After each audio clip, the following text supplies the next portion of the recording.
Good morning, gang. Happy Tuesday morning. All right, I got a question for you.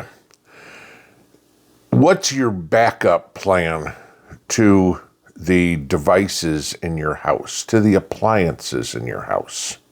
Okay? Think about this for a second. We're about to enter probably a trade war with China. Where do most of our appliances pick something?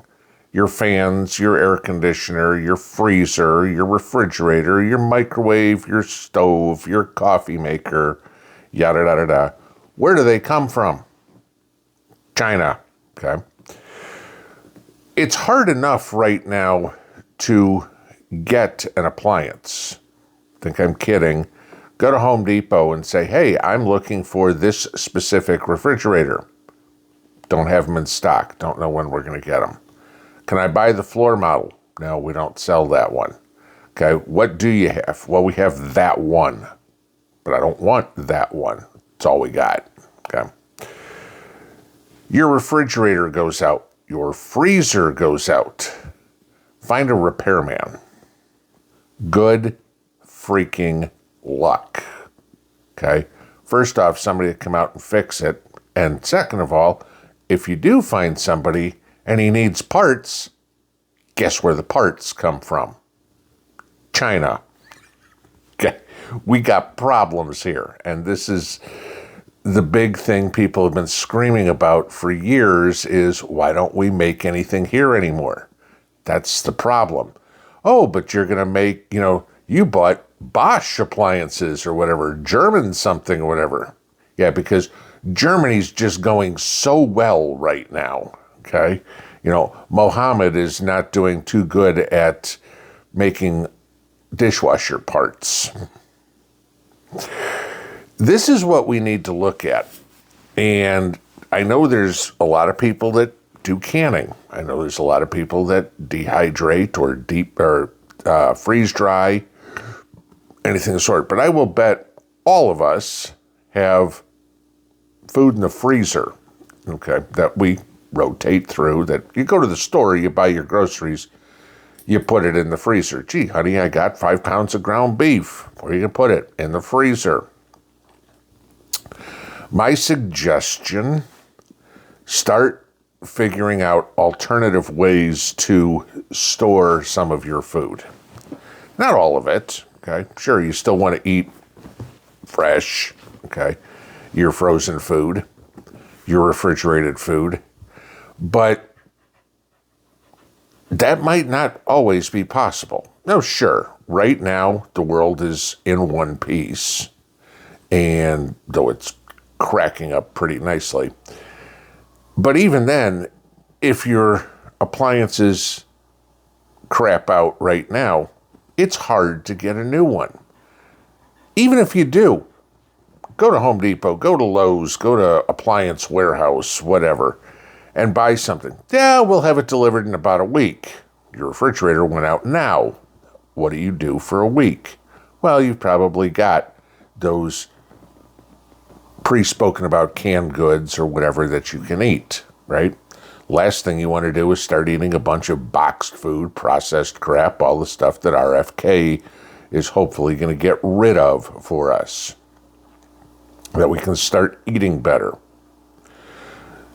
Now, I'm not saying go out and get a backup refrigerator and a backup stove and a backup microwave, but what are your plans otherwise? Do you have, I've talked about these many times, the coolers, if you will, the refrigerator type coolers. Do you have one of those that you can use as a backup? Maybe you use it now.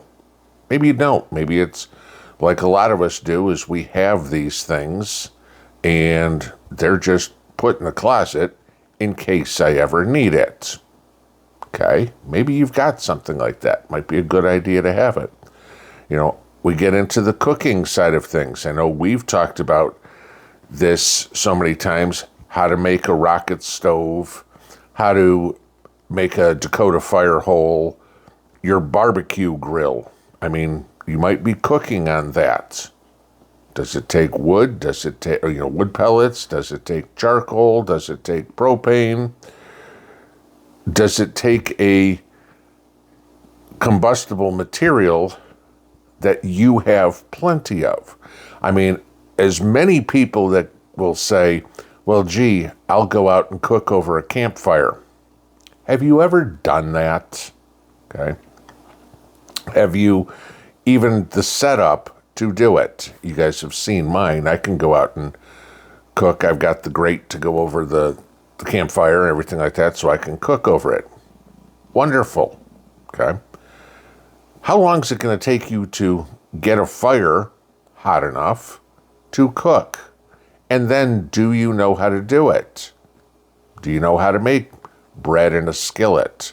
Do you know how to make stew, whatever, outside in the winter when it's cold? Okay.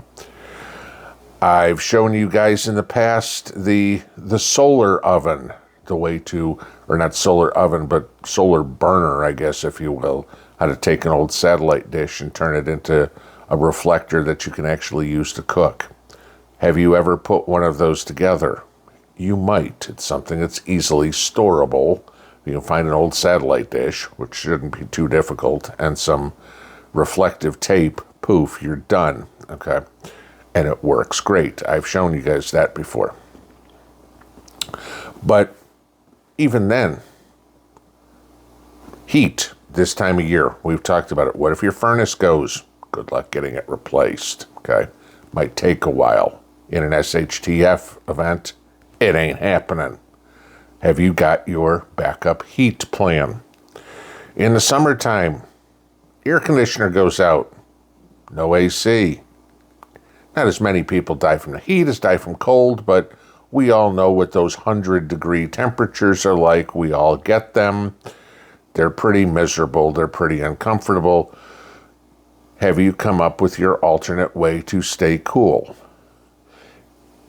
Take a look at what's going on in the world. Like I said, specifically this potential trade war with the rest of the world that we're going to have. As great as Trump's tariff ideas are to bring some business manufacturing back to the United States, it's not going to happen overnight.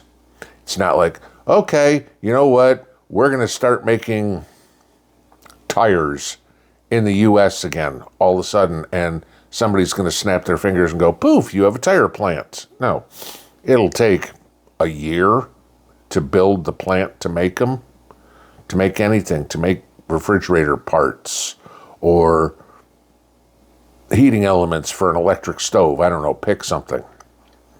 It's going to take a while. You don't think for a second that all these other countries are going to be like, oh, you want to charge us a 25% tariff, 100% tariff, or whatever. We're just not going to send anything to you anymore then.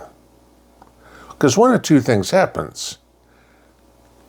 Either we have less on the shelves, less available than we already have, or the prices get astronomical. Again, go price a refrigerator right now.